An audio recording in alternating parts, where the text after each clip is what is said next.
Nosso estudo de hoje é a lição 109 do livro Palavras da Vida Eterna, na esfera da língua. Quem quer amar a vida e ver os dias felizes, refreia a língua do mal.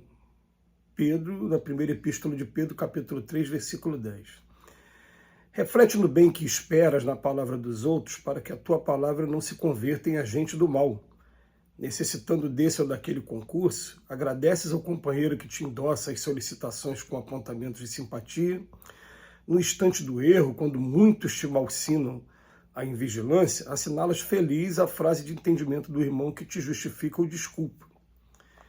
De espírito desarvorado ante as provas que chegam em monte na luta de cada dia, considera por recurso do céu a indicação generosa daqueles que te induzem à paciência. De coração obrigado a atitudes constrangedoras, observas que a ansiedade se te alivia perante a referência confortadora dos que te ofertam apoio e compreensão. Entre dificuldades amargas diante da queixa ou da desesperação que te escapam da boca, bendizes o amparo de quantos te acalmam usando notas de tolerância.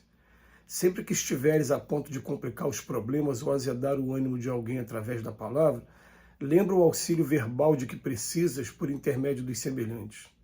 Se aspiramos a desfrutar os tesouros da vida e do tempo, apliquemos a regra áurea na esfera de nossa língua. Insuflemos nos ouvidos alheios a tranquilidade que ambicionamos e falemos dos outros aquilo que desejamos que os outros falem de nós. Preocupação do Emmanuel, mais uma vez, com a língua, com a palavra. A gente lembra que aqui na Terra tudo começa no pensamento, mas daqui a pouco se exterioriza através de palavra e através de atos. A gente até fazendo um trabalho muito profundo com a gente, né, de reforma, um trabalho de terapia, a gente vai reconhecer o mal que ele ainda se exterioriza pelas nossas mãos, a gente começa a controlar esse mal. E no primeiro momento, a gente ainda percebe que ele ainda extravasa pela boca através das palavras, e vai ter um dia que a gente vai conseguir conter tanto as atitudes quanto as palavras, ele vai ficar só no campo do pensamento, até que ele seja expurgado, extinto mesmo, a gente consiga ficar livre. Mas a gente tem que tomar muito cuidado com a língua, principalmente, porque a gente vai perceber que a palavra dita, ela já tem consequências e consequências graves. E eu gosto muito daquela figura que fala assim, ó, quer ver a repercussão de uma palavra maldita, por exemplo? É a mesma coisa que você pegar um papel, picar aquele papel todo e chegar de um alto de um lugar igual um Cristo Redentor da vida, um Pão de Açúcar da vida, um lugar muito alto e jogar aquele papel. Depois que você jogou, quero catar tudo de volta, já era, não tem como catar mais. Jogou aquela informação vai se disseminar, como acontece hoje também com as nossas redes sociais. O pessoal fala no jargão popular, caiu na rede, todo mundo compartilhou um com o outro e agora já era, você não tem mais como frear aquela situação. O Emmanuel, ele começa lembrando para a gente, através de vários exemplos, do como é bom a gente, mesmo sabendo que a gente ainda faz errado, que a gente ainda tem muitos problemas com a prática do Evangelho do nosso Senhor Jesus, a gente ter pessoas que nos defendam. Isso vai se chamar indulgência com as imperfeições alheias. Um dos 3 requisitos da caridade, né, que é benevolência para com todos e também o perdão das ofensas. Mas a indulgência, ela faz o quê? Ela faz que mesmo eu conhecendo os defeitos daquela pessoa, eu ajude aquela pessoa. E é o que o Cristo nos convida o tempo todo, a observar que todos nós aqui na Terra, nós temos lado sombra e lado luz. E o lado luz é que deve ser enaltecido o tempo todo, porque quanto mais a gente se posiciona para a luz, menos tempo a gente perde com o lado sombra. O lado sombra vai ficando menor cada vez mais. Então, o conselho que os espíritos dão para a gente, né? Vamos começar a observar as coisas bonitas da pessoa e estimular. Não é que a gente vai fazer vista grossa para as coisas que são erradas, não. A gente também vai ter esse processo educativo, participar uns da educação e do progresso do outro. Mas quando isso acontecer, vai acontecer assim daquela maneira como um amigo que chega em particular e não aquele que fica falando por maledicência, espalhando os momentos difíceis que a gente vive. Então, ele começa assim, ó, reflete no bem que a gente espera da palavra dos outros, para que a tua palavra não se converta em agente do mal. Então, quando eu precisar de um desse ou daquele concurso, vamos agradecer o companheiro que endossa as solicitações com apontamento de simpatia. Olha que coisa legal, né? Ele vem chamando. Em primeiro lugar, é muito agradável para todas as pessoas quando você encontra alguém solícito, alguém que venha te ajudar. Agora ele fala aqui, ó, no instante do erro, quanto muitos vão te condenar, até porque esse mundo, a pessoa faz 1 milhão de coisas boas, ela fica marcada pela coisa ruim que ela fez, né?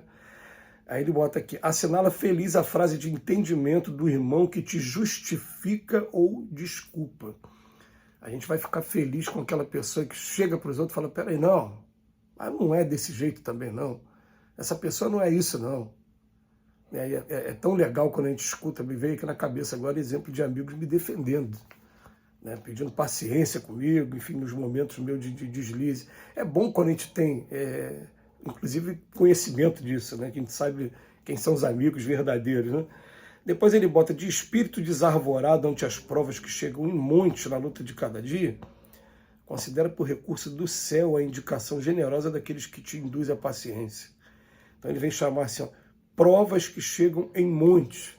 As pessoas estão mostrando para a gente, né, os caminhos complicados que a gente precisa passar como provas para poder estar chegando aí na prática do Evangelho.